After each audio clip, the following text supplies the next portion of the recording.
Hello students. First chapter हमने पढ़ा था न्यूट्रिशन इन प्लांट्स, यानी कि हमने प्लांट्स में न्यूट्रिशन के बहुत सारे मोड्स के बारे में पढ़ा था कि प्लांट्स जो होते हैं उनमें न्यूट्रिशन के कौन कौन से मोड हो सकते हैं। ज़्यादातर प्लांट्स जो होते हैं वो ऑटोट्रॉफिक होते हैं, हमने ये पढ़ा था। कुछ प्लांट्स जो थे वो हेटरोट्रॉफिक थे। इसके अलावा कुछ कैसे थे, इसके अलावा कुछ जो थे वो होस्ट थे, यानी कि पैरासाइट थे, यानी कि जो होस्ट से अपना न्यूट्रिशन ले रहे थे। इसके बाद हमने इंसेक्टिवोरस प्लांट्स के बारे में पढ़ा था, जो कि अपने न्यूट्रिशन को कंप्लीट करने के लिए इंसेक्ट को डाइजेस्ट कर लेते हैं। इसके अलावा हमने उसमें सेप्रोट्रॉफिक न्यूट्रिशन के बारे में पढ़ा था, जो कि अपना न्यूट्रिशन डेड ऑर्गेनिज्म या डेड किसी चीज़ से लेते हैं, जिसका एग्जाम्पल हमने फंजाई पढ़ा था। इसके अलावा हमने उनके सिम्बायोसिस के बारे में पढ़ा था, हमने लाइकेन के बारे में पढ़ा था। हमने ये पढ़ा था कि जो न्यूट्रिशन होती हैं वो सॉइल से प्लांट में किस तरीके से या किस प्रोसेस के द्वारा रिप्लेस होती हैं।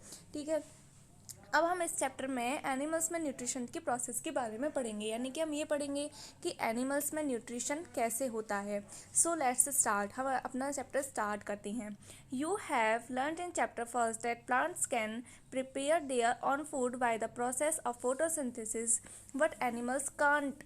यानी कि हमने पढ़ा था फर्स्ट चैप्टर में कि जो प्लांट्स होते हैं वो अपने फूड, हमने पढ़ा था कि ज़्यादातर प्लांट्स कैसे होते हैं, ऑटोट्रॉफिक होती हैं। ठीक है, इसलिए वो अपना प्रांस अपने जो फूड होते हैं उसको फोटोसिंथेसिस की प्रोसेस के द्वारा क्या कर सकते हैं, बना सकते हैं, खुद मेट कर सकते हैं। बट एनिमल्स कैन नॉट, यानी कि जो एनिमल्स होते हैं वो इस प्रोसेस को खुद नहीं कर सकते हैं। Animal gate their food from plants. Animals कहाँ से अपना फूड प्राप्त करते हैं? Animal gate their food from plants, यानी कि वो प्लांट्स से अपने फूड को प्राप्त करते हैं। Either directly by eating plants और indirectly by eating animals that eat plants, यानी कि या तो वो उन कुछ एनिमल्स जो होते हैं वो डायरेक्टली प्लांट्स को खाते हैं और उनसे वो अपना न्यूट्रिशन कंप्लीट कर लेते हैं। इसके अलावा कुछ ऐसे एनिमल्स होते हैं जो अदर एनिमल्स, यानी कि अन्य उन एनिमल्स को खाते हैं जो कि प्लांट्स को खाते हैं। रिकॉल दैट और organism includes human require food for growth. इसके अलावा हम ये देखें कि जितने भी ऑर्गेनिज्म होते हैं जिसमें ह्यूमंस भी शामिल होते हैं, यानी कि हम, उन सबको अपनी ग्रोथ के लिए, repair and function of the body, यानी कि बॉडी के रिपेयर के लिए और फंक्शनिंग के लिए फूड की आवश्यकता होती है, यानी कि उन्हें फूड रिक्वायर करना पड़ता है। तो आप न्यूट्रिशन की डेफिनेशन कैसे लिखेंगे? Animal nutrition includes nutrient requirement, mode of intake of food and its utilization in the body.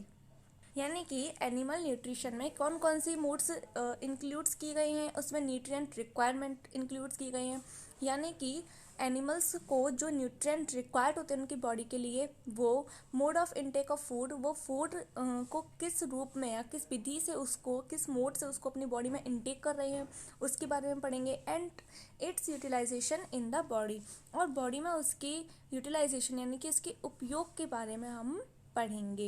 You have study in class 6 that food consist of many components. Class 6 में आपने पढ़ा था कि जो फूड होती हैं वो काफ़ी सारे कंपोनेंट से मिलकर के बने होते हैं। जैसे कि वो कंपोनेंट्स क्या होते हैं वो उनको आप में फिल करने हैं। क्या क्या लिख सकते हैं आप? कार्बोहाइड्रेट लिख सकते हैं, इसमें आप लिख सकते हैं कार्बोहाइड्रेट, इसमें आप प्रोटीन लिख सकते हैं, इसमें आप फैट लिख सकते हैं, इसमें आप मिनरल्स के बारे में लिख सकते हैं, इसमें आप विटामिन्स के बारे में लिख सकते हैं, वाटर के बारे में लिख सकते हैं।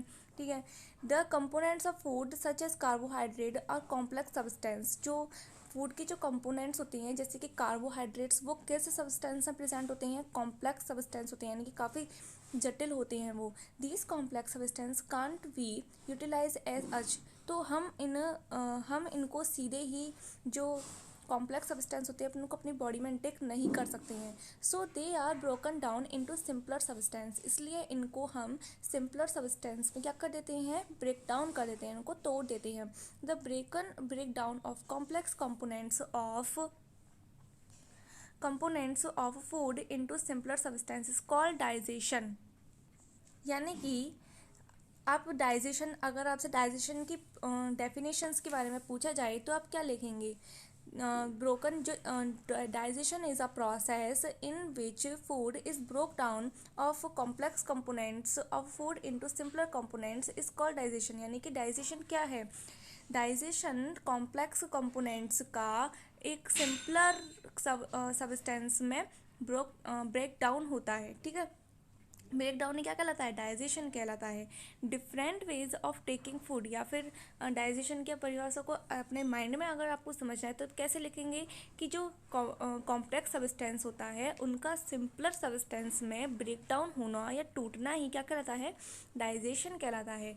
Different ways of taking food, अब भोजन लेने के या टेकिंग फूड के डिफरेंट वेज क्या हो सकती हैं, यानी कि इनकी विभिन्न विधियाँ क्या हो सकती हैं। The mode of taking food into the body various in different organism, यानी कि विभिन्न प्रकार की जो ऑर्गेनिज्म होती हैं उनमें टेकिंग फूड की जो प्रोसेस होती है उन सब में अलग अलग होती है। बीज and humming birds suck the nectar of the plants, जैसे कि जो बीज और हमिंग बर्ड्स होती हैं वो प्लांट्स के नेक्टर को शक करती हैं। नेक्टर क्या होता है? ये एक स्वीट जूस होता है जो कि उनके फ्लावर्स में प्रेजेंट होता है। तो यहाँ पे आपसे इंसेक्ट नेक्टर के बारे में पूछा जा सकता है कि नेक्टर क्या है। Nectar is a sweet juice that are present in the flower of the plants. Infants of humans, infants यानी कि जो शिशु होते हैं, छोटे बच्चों को इन्फेंट्स कहा जाता है। And many other animals feed on mother's milk, और जितने भी अदर एनिमल्स होते हैं वो जो इन्फेंट्स होते हैं किसी भी एनिमल्स के या ह्यूमंस के, वो मदर्स मिल्क यानी कि मदर के मिल्क का यूज़ करते हैं, उसको लेते हैं। Snakes like the python swallow the animals they prey upon, तो स्नैक्स यानी कि सांप की तरह जो जहरीले पाइथन जो होती हैं वो क्या करती हैं? swallow the animals they pre upon, यानी कि प्री यानी कि जिसको शिकार, प्री यानी कि शिकार होता है, तो अपने शिकार को क्या करता है? स्वलो यानी कि पूरा ही निगल जाता है। Some aquatic animals filter tiny food particles floating nearby and feed upon them. इसके अलावा कुछ एक्वेटिक एनिमल्स होती हैं वो क्या करती हैं? वो टिनी फूड यानी कि वाटर में प्रेजेंट जो टिनी फूड पार्टिकल्स होते हैं उनको फिल्टर करते हैं, यानी कि छानते हैं। Floating nearby and feed upon them, जो कि उनके आसपास क्या हो रहे होते हैं? फ्लोट हो रहे होते हैं, यानी कि तैर रहे होते हैं, और वो उनको फीड करते हैं यानी कि खाते हैं। सेकंड, आपकी जो एक्टिविटी 2.1 दी गई है, इसमें आपको क्या करना है? What is the type of food and mode of feeding of the following animals, यानी कि विभिन्न प्रकार की जो एनिमल्स होती हैं उनमें फीडिंग ऑफ मोड और टाइप्स ऑफ फूड क्या होता है उसके बारे में आपको इसमें लिखना है। Write down your observation in the given table, इस टेबल में आपको अपने ऑब्जर्वेशंस लिखने हैं, जो आपको ऑब्जर्व हुए हैं, जो आपने ऑब्जर्व किए हैं वो सारे ऑब्जर्वेशन आपको इस टेबल में लिखने हैं। You may find the list of modes of feeding given below the table helpful. अब देखिए यहाँ पर आपको एक अमेजिंग फैक्ट दिया गया है। ये क्या है? आपको नॉलेज लेने के लिए स्टारफिश के बारे में बताया गया है कि जो स्टारफिश होती है feeds on animals covered by hard shells of calcium carbonate, यानी कि जो स्टारफिश होती है वो उन्हीं एनिमल्स को अपने फूड के रूप में यानी कि भोजन के रूप में लेती है जो कि कैल्शियम कार्बोनेट से, यानी कि कैल्शियम कार्बोनेट कैसा शेल होता है? यानी कि हार्ड शेल होता है। यानी आपने शंख देखा होगा, ठीक है, शंख जो शीपी होती हैं उनमें एनिमल्स प्रेजेंट होते हैं, और वो जो कवच होता है उनका जो शेल होता है वो कैल्शियम कार्बोनेट से ढका हुआ रहता है। तो ये किसके द्वारा कवर्ड होते हैं? कैल्शियम कार्बोनेट हार्ड शेल के द्वारा कवर्ड होते हैं। After opening the shell the pops out its Starfish pops out its stomach through its mouth to eat the soft animal inside the shell, यानी कि स्टारफिश क्या करती है? स्टारफिश इस सेल को ओपन करती है, फिर उसके बाद ही अपने स्टमक को अपने माउथ से बाहर निकलती है to eat the soft animal inside the shell, और सेल के अंदर प्रेजेंट जो एनिमल की जो सॉफ्ट पार्ट्स होते हैं उनको क्या करती है? ईट करती है, यानी कि खाती है। The stomach then goes back into the body and the food is slowly digest, फिर उसको खाने के बाद में इनका जो स्टमक होता है वो दोबारा से इनकी बॉडी में अंदर चला जाता है, goes back and the food is slowly digest, और अंदर जो फूड होता है वो धीरे धीरे कैसे क्या होता रहता है? डाइजेस्ट होता रहता है। अब चलिए, अब हम ह्यूमंस में डाइजेशन की प्रोसेस के बारे में पढ़ते हैं कि ह्यूमंस में डाइजेशन किस तरीके से होता है। ठीक है, तो भाई ह्यूमंस में डाइजेशन यानी कि अब हमारे शरीर के अंदर इन बॉडी ह्यूमंस की बॉडी में किस तरीके से डाइजेशन होता है हम उसके बारे में पढ़ते हैं। We take in food through the mouth, digest and utilize it, यानी कि हम फूड को अपने माउथ के द्वारा ग्रहण करते हैं, यानी कि मुंह के द्वारा उसे खाते हैं, डाइजेस्ट यानी कि उसे पचाते हैं, एंड यूटिलाइज इट और उसका हम उपयोग करते हैं। The unused parts of the food are defecated, यानी कि जो फूड के जो अनयूजल पार्ट्स होते हैं उसे हम डेफिकेटेड करते हैं, यानी कि उसे अपनी बॉडी से हम बाहर निकाल देते हैं। Have you ever wondered what happens to the food inside the body? क्या आपको इस बात से कभी आश्चर्य हुआ है, क्या आप ऐसे वंडर हुए हैं कि जो फूड हम अपने बॉडी में इनटेक करते हैं उसका हमारी बॉडी के अंदर क्या होता है? The food passes through a continuous canal, food जो होता है वो एक कंटिन्यूस कैनाल से होकर के गुजरता है, which wings at the vocal cavity and ends at the anus. इसके अलावा जो कि बकल कैविटी से स्टार्ट होता है और एनस पर जाकर के एंड होता है। The canal can be divided into various compartments, इसके अलावा जो कैनाल होती है वो विभिन्न कंपार्टमेंट्स में डिवाइडेड होती है, जैसे कि किस किस में डिवाइडेड होती है? बकल कैविटी, फूड पाइप और oesophagus, stomach, small intestine, large intestine, rectum and sixth होता है इसमें anus. It is not a very long path, is it not a very long path, क्या यह एक बहुत बड़ा मार्ग नहीं है? जी हाँ, ये बहुत बड़ा मार्ग होता है। ये यानी कि हम बात करें कि ये बहुत बड़ा पाथ होता है। ये पाथ कम से कम 8 से लेकर के 10 मीटर की लंबाई का होता है, लेंथ इसकी 8 से 10 मीटर होती है। These parts together from the alimentary canal, ये सभी जो पार्ट्स होते हैं वो आपस में मिलकर के किसका निर्माण करते हैं? एलिमेंट्री कैनाल या डाइजेस्टिव ट्रैक्ट का निर्माण करते हैं। The food components gradually get digest as food travels through the various compartments. इसके बाद जो फूड कंपोनेंट्स होती हैं उनका जो डाइजेशन होता है वो ग्रेजुअली होता है, यानी कि एक क्रम में, या फिर हम कहें कि एक लाइन में होता है, थ्रू द वेरियस कंपार्टमेंट्स, यानी कि अलग अलग कंपार्टमेंट्स के द्वारा जो फूड का डाइजेशन होता है, कंपोनेंट्स का जो डाइजेशन होता है वो ग्रेजुअली होता है। The inner walls of the stomach and the small intestine and the various glands associated with the canal such as salivary gland, liver and pancreas। इसके अलावा अगर हम बात करें कि जो इनर वॉल्स होती हैं, किस किस की इनर वॉल्स? स्टमक की इनर वॉल, स्मॉल इंटेस्टाइन की इनर वॉल और various glands and the various glands associated with the canal, और काफ़ी सारी जो ग्लैंड्स होती हैं वो इस कैनाल्स के साथ में क्या होती हैं? अटैच्ड रहती हैं, यानी कि जुड़ी हुई रहती हैं। उसमें कौन कौन सी ग्लैंड होती हैं? सैलावरी ग्लैंड होती हैं, लेवर होती है और पैनक्रियाज होती हैं। ये क्या कार्य करती हैं?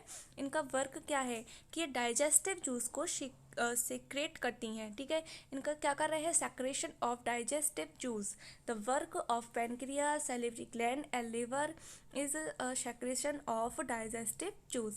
The digestive juice convert complex in, और ये डाइजेस्टिव जूस क्या कार्य करते हैं? What is the work of digestive juice? तो जो डाइजेस्टिव जूस होते हैं वो कॉम्प्लेक्स सब्सटेंस को, फूड के जो कॉम्प्लेक्स सब्सटेंस होते हैं उनको सिंपलर सब्सटेंस में चेंज कर देते हैं। जैसे कि अगर आपसे डाइजेस्टिव जूस का वर्क पूछा जाए तो आप क्या लिखेंगे? The digestive juice is convert complex substance of food into simpler ones. Okay, चलिए हम पहले में इस डायग्राम को स्टडी करते हैं। अब डायग्राम में आपको समझना होगा ये हमारा डाइजेस्टिव सिस्टम है। क्या है? ये पूरा हमारा डाइजेस्टिव सिस्टम है। चलिए सबसे पहले हम देखते हैं इसमें कौन कौन से पार्ट्स प्रेजेंट होते हैं। सबसे पहला जो पार्ट होता है वो होता है हमारा माउथ, ठीक। माउथ किस में जाके ओपन होती है? हमारी बकल कैविटी, यानी कि ये वाली जो कैविटी होती है वो हमारी कैसी होती है? बकल कैविटी होती है। इसके बाद बकल कैविटी, यहाँ पर ये वाली जो लाइन होती है, ये वाला पार्ट जो आपको दिखाई दे रहा है इसको हम फ्रोनेक्स कहते हैं। क्या कहते हैं? फ्रोनेक्स कहते हैं। इसके बाद ये किस में जाकर के ओपन होती है? आइसोफेगस, ये जो आपको दिखाई दे रही है इसको हम क्या कहते हैं? आइसोफेगस कहते हैं। फिर ये किस में जाकर के ओपन होता है? स्टमक में जाकर के ओपन होती है। ये वाला जो पार्ट है इसको हम स्टमक कहते हैं, ठीक है। स्टमक जो होती है वो फिर यहाँ से हमारे स्मॉल इंटेस्टाइन स्टार्ट हो जाती है। स्मॉल इंटेस्टाइन में जाकर के ओपन होती है। ये हमारी सारी जितनी भी आपको दिखाई दे रही है ये हमारे स्मॉल इंटेस्टाइन होती है। स्मॉल इंटेस्टाइन फिर जाकर के किस में जाके ओपन होती है, लार्ज इंटेस्टाइन। ये वाली जो आपको दिखाई दे रही है इसे हम लार्ज इंटेस्टाइन कहते हैं। ठीक है, लार्ज इंटेस्टाइन कहाँ पे आकर के मिलती है, ये वाला पार्ट जो होता है इसका रेक्टम होता है। क्या होता है, रेक्टम। और इस यहाँ जी इसका जो ओपन क्लोज ओपन जो इसको हम कहते हैं गेट जो कहते हैं, जिससे हम अपने वेस्टेज फूड को बाहर निकालते हैं, उसे हम क्या कहते हैं, एनस कहते हैं। क्या कहते हैं, एनस। तो आपको ये डायग्राम अच्छे से समझ में आ गया होगा। इसके अलावा इसमें 3 टाइप्स की क्या प्रेजेंट होती हैं, इसमें ग्लैंड्स प्रेजेंट होती हैं, यानी कि डाइजेस्टिव ग्लैंड्स प्रेजेंट होती हैं। वो कौन कौन सी होती है, माउथ में प्रेजेंट होने वाली ग्लैंड को हम सैलिवरी ग्लैंड कहते हैं। क्या कहते हैं, सैलिवरी ग्लैंड। सैलिवरी ग्लैंड यानी कि यहाँ पे ये वाली जो आपको बड़ी सी दिखाई दे रही है इसको हम क्या कहते हैं, लिवर कहते हैं। हमारी बॉडी की जो सबसे बड़ी ग्लैंड होती है वो कौन सी होती है, लिवर होती है। कौन सी, लिवर होती है। लिवर में बाइल डक्ट होती है, गैल ब्लैडर जिसे हम कहते हैं। इसमें गैल ब्लैडर में गैल ब्लैडर पे पाया जाता है इसमें। इसके अलावा इसमें जो थर्ड ग्लैंड होती है वो इसमें पैनक्रियाज होती है। ओके, आपको इनके डायग्राम भी समझ में आ गए होंगे। ये डायग्राम आपको अपनी कॉपी में ड्रॉ करना है। अब चलिए अब हम देखते हैं डाइजेशन सिस्टम के बारे में हमने पढ़ा। Now let us know what happens to the food in different parts of the digestive tract.